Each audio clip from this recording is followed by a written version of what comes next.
इसके पहले दिन भी हमने ये कहा था कि ऊर्जा एक अत्यंत ही महत्वपूर्ण चीज है।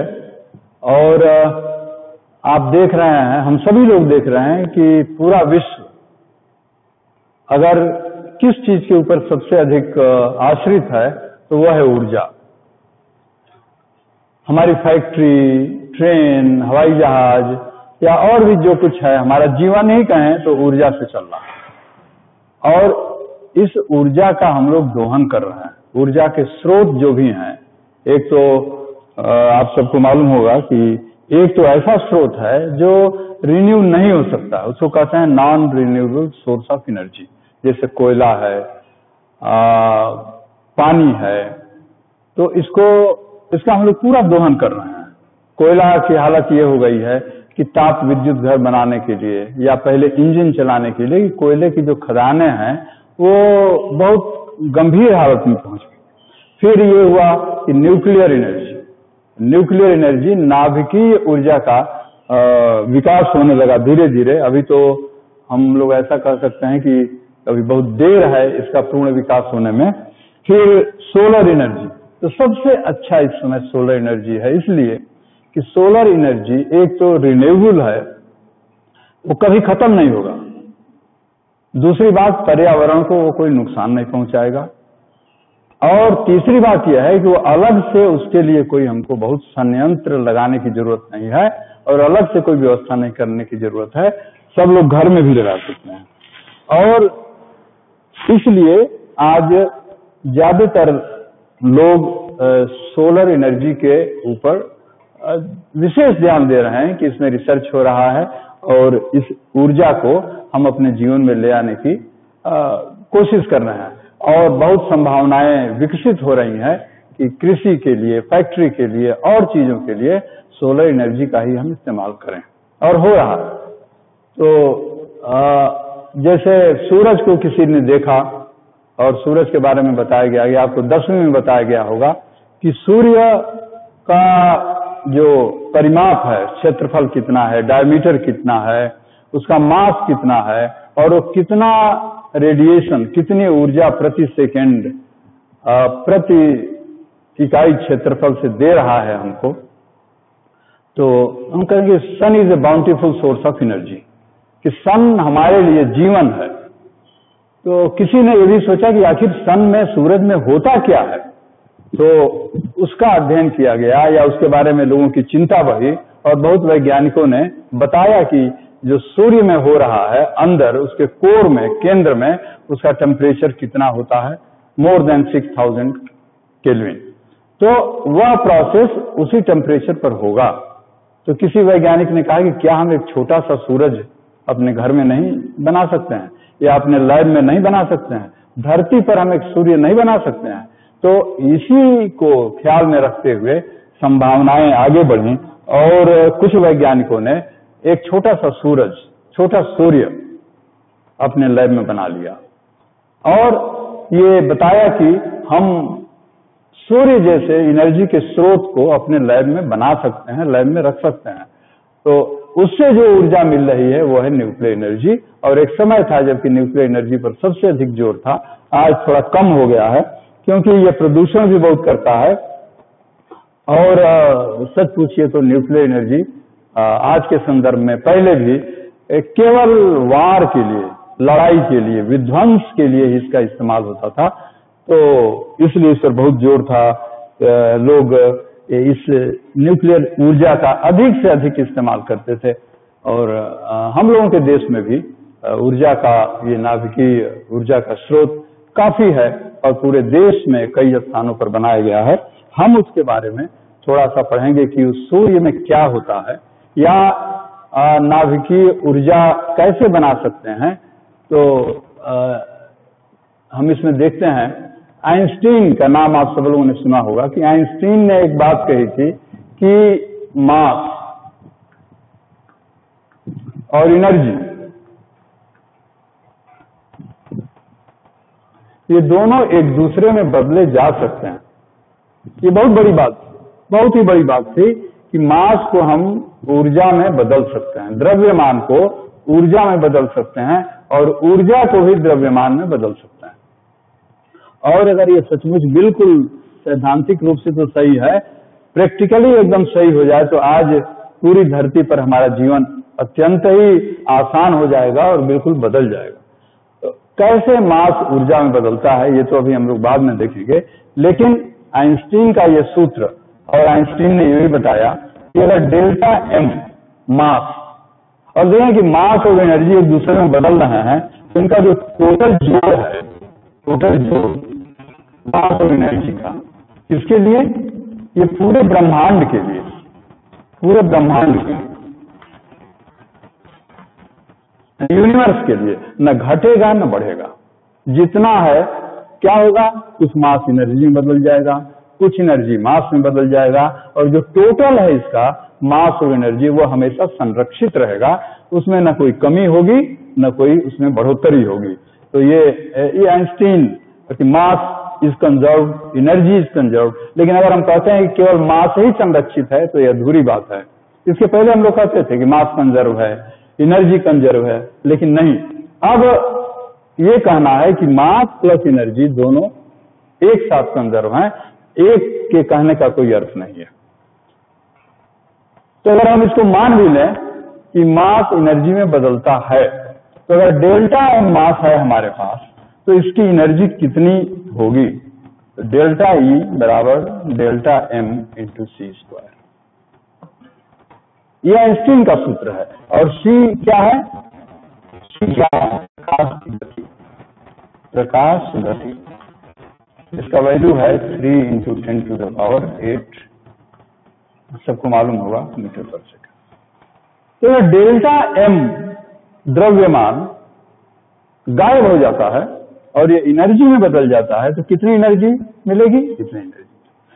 मान लीजिए 1 किलोग्राम मेरे पास कोई सब्सटेंस है और वो पूरा का पूरा एनर्जी में बदल गया। अभी हम ये नहीं कहें कि बदल जाएगा, बदल गया मान लीजिए, तो कितनी ऊर्जा मिलेगी हमको? डेल्टा ई कितना होगा? डेल्टा एम की जगह 1 kg, और इसकी जगह पर इसका स्क्वायर कर देंगे तो 9 into 10 to the power 16 joules.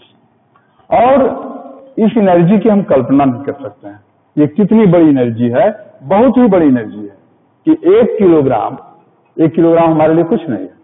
अगर 1 किलोग्राम लकड़ी हो और इस हिसाब से ऊर्जा में बदले, 1 किलोग्राम लकड़ी को जलाएंगे वो अलग बात है, जलाना नहीं है, वो तो केमिकल प्रोसेस हो गया।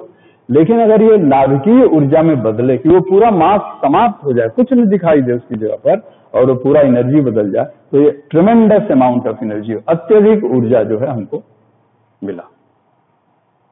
तो ये ऊर्जा अत्यंत ही महत्वपूर्ण है और आप देख रहे हैं। लेकिन दुर्भाग्य ये है कि हम सभी मास को एनर्जी में अभी नहीं बदल पा रहे हैं, अभी बदलना बहुत मुश्किल है।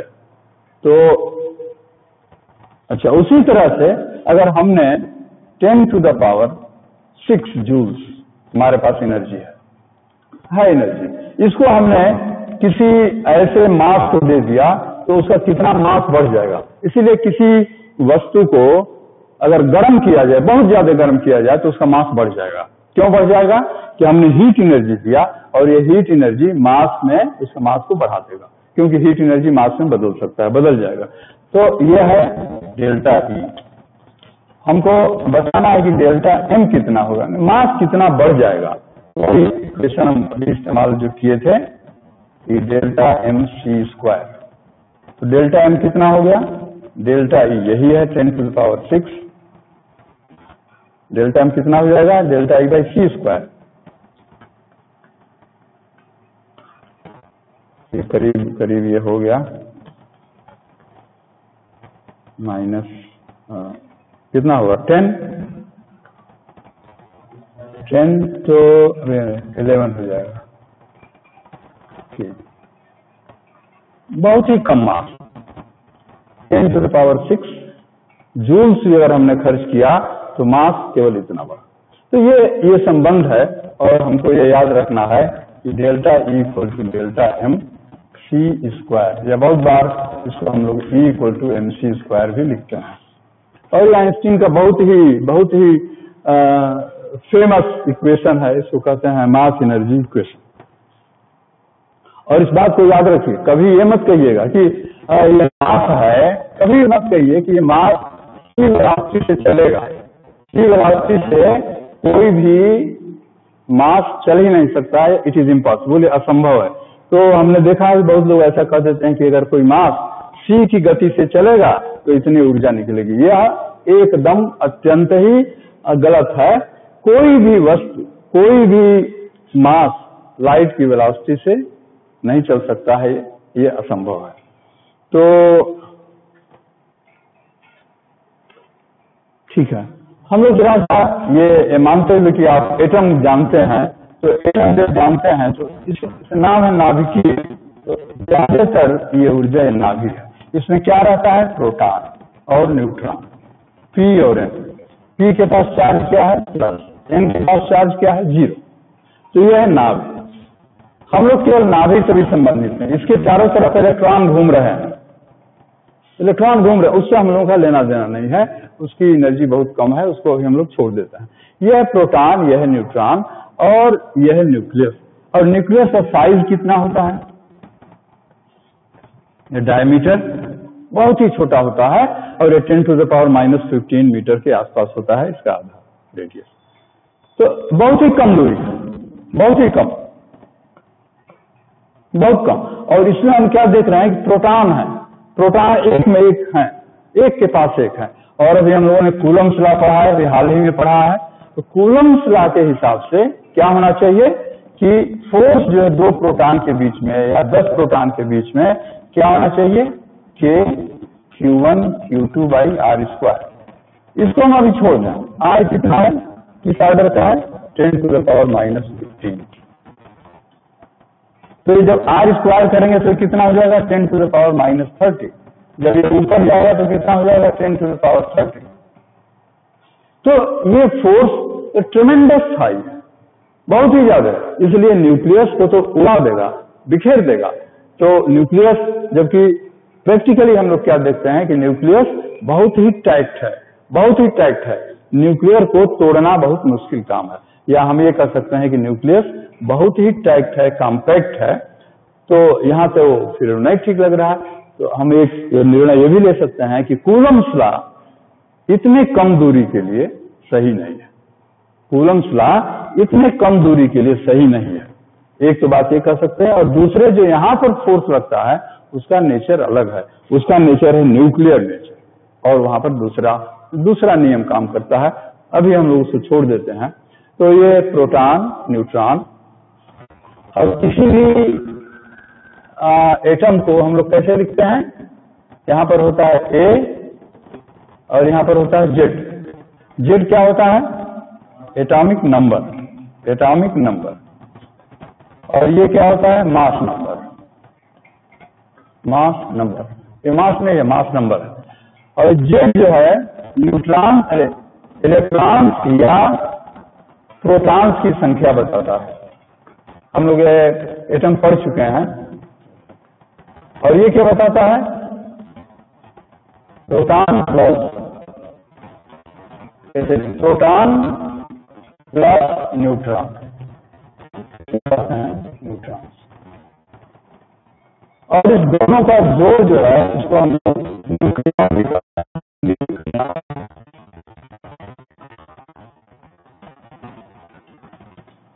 इसको कहते हैं न्यूक्लियन। प्रोटॉन और न्यूट्रॉन की संख्या को जोड़ दें तो उसको कहेंगे न्यूक्लियन। और यही किसके बराबर होता है? मास नंबर के बराबर होता है। और जो प्रोटॉन्स की संख्या है वो एटॉमिक नंबर है, वो प्रोटॉन्स की संख्या है। तो हम ये देख रहे हैं कि न्यूक्लियस बहुत ही टाइट है, बहुत ही कॉम्पैक्ट है।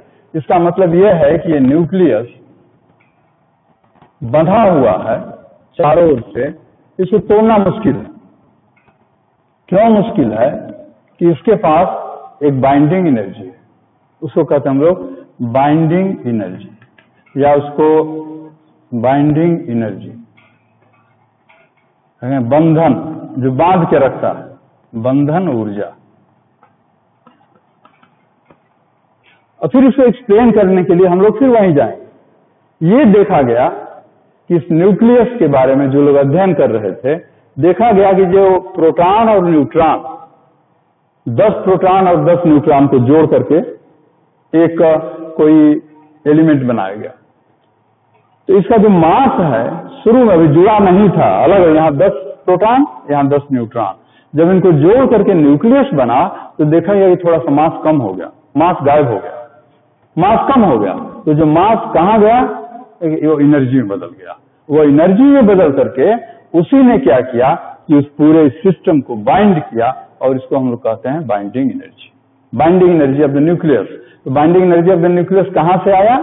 ये आया इस तरह से कि प्रोटॉन न्यूट्रॉन जब न्यूक्लियस बनाए तो मास में कमी आ गई, और जो मास में कमी आई है यही ऊर्जा में बदल गया, और इसी ऊर्जा को हम लोग कहते हैं बाइंडिंग एनर्जी। तो हम चाहे तो इसको ऐसे लिख सकते हैं, अच्छे से लिखना चाहें तो मास में कमी कितनी हुई? टोटल मास मान लीजिए प्रोटॉन का मास है mp, ठीक है। इसमें कितने प्रोटॉन्स हैं? z प्रोटॉन है। एक प्रोटॉन का मास है mp, z प्रोटॉन का zmp। न्यूट्रॉन कितना हो गया इसमें? a minus z। इसका मास कितना हो गया? तो जब ये प्रोटॉन और न्यूट्रॉन अलग अलग थे तो इनका total mass this plus this. और मास ऑफ द न्यूक्लियस को हम लिखते हैं इससे, जैसे उसमें जेड प्रोटॉन थे, ए माइनस जेड न्यूट्रॉन थे, जिसका मास हमको मालूम हो गया। लेकिन जो न्यूक्लियस बना उसका मास इसके बराबर नहीं है, कुछ अलग है। अब देखा जाए कितना है, तो देखा गया कि ये इससे हमेशा कम है, कुछ मास गायब हो गया। ऐसे लेमैन की तरह कहें, कुछ मास गायब हो गया। कितना मास गायब हो गया? उसको लिखते हैं अगर डेल्टा एम। डेल्टा एम बराबर जेड, ये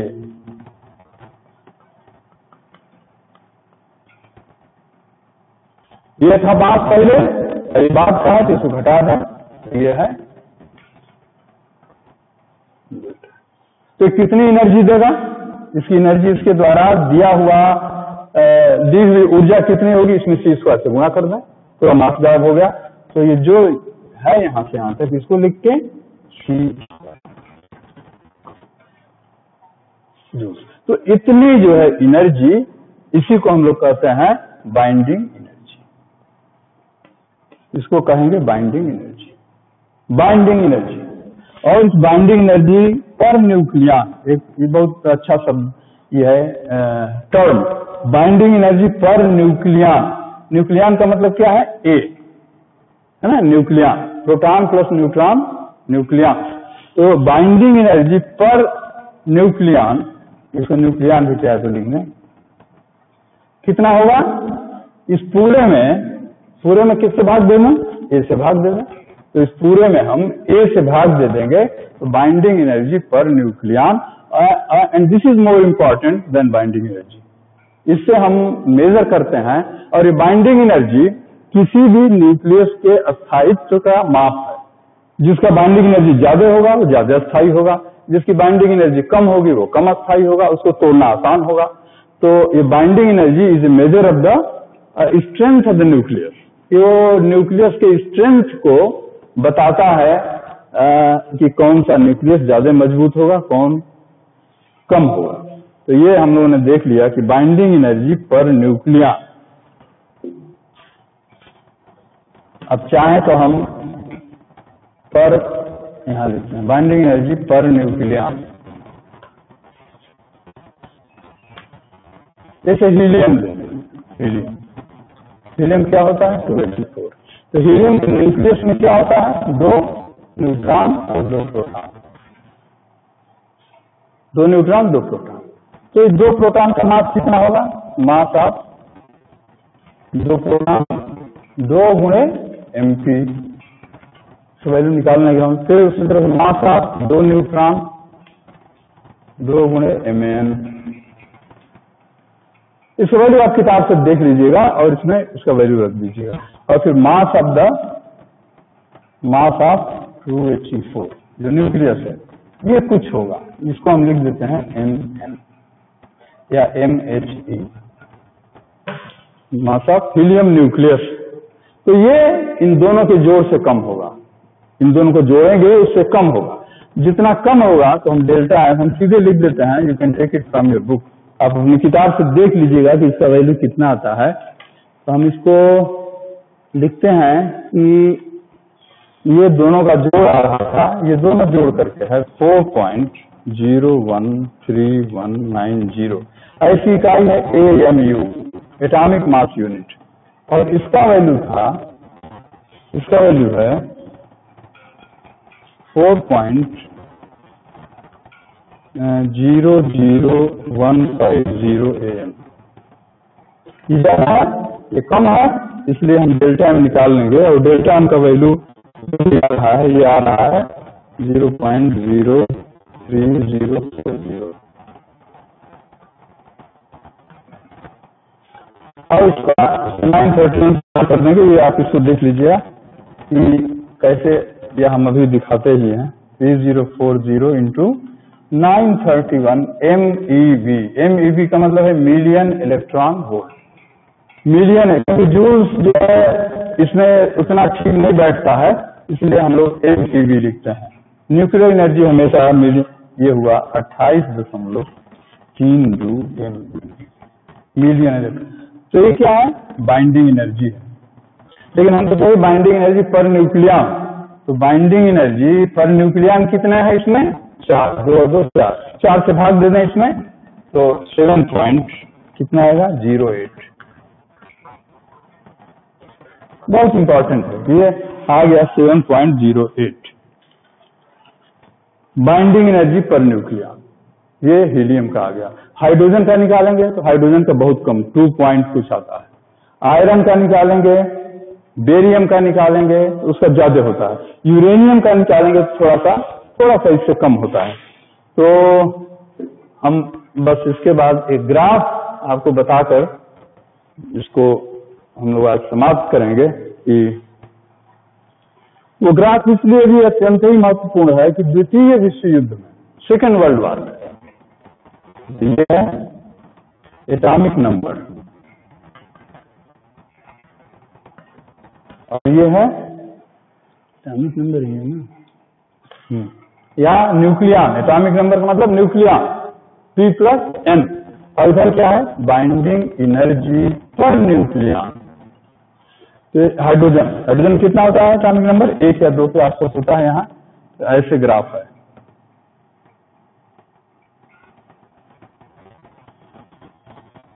हीलियम का कितना आया था? यहाँ पर 4 है, 7.08। यहाँ पर बेरियम, क्रिप्टॉन, आयरन वगैरह सबसे ज्यादा है। नीचे यूरेनियम के लिए U-235 ऐसे ग्राफ। यही वो ग्राफ है, इसलिए अब मैं उसको समाप्त करूंगा कि ये वो ग्राफ है जो द्वितीय विश्व युद्ध में इतना इम्पोर्टेंट था कि इसके लिए बहुत बड़े लेवल की जासूसी हो रही थी।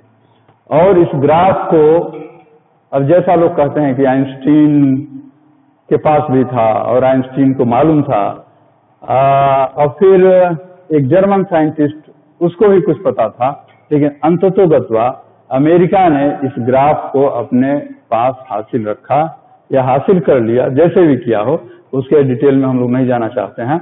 और हम ये कहें कि यही वो ग्राफ है जिसके कारण एटम बम बना और 1945 में नागासाकी और हिरोशिमा पर वो बम गिराया गया। तो ये ग्राफ, इसलिए ये ग्राफ इतना महत्वपूर्ण है, इसका ऐतिहासिक महत्व है। ये तो जो है, हमें यहाँ पर क्या देख रहे हैं, इसका इस्तेमाल हुआ था। ये यूरेनियम, इसका मान लीजिए 7 के आसपास है, 7 MeV। इसको अगर 2 भाग में तोड़ा जाए, जैसे यूरेनियम है, इसके न्यूक्लियस को तोड़ा जाए 2 भाग में, तो अगर यहाँ आ जाता है बेरियम, क्रिप्टॉन या आयरन के पास, तो यहाँ एनर्जी ज्यादा है,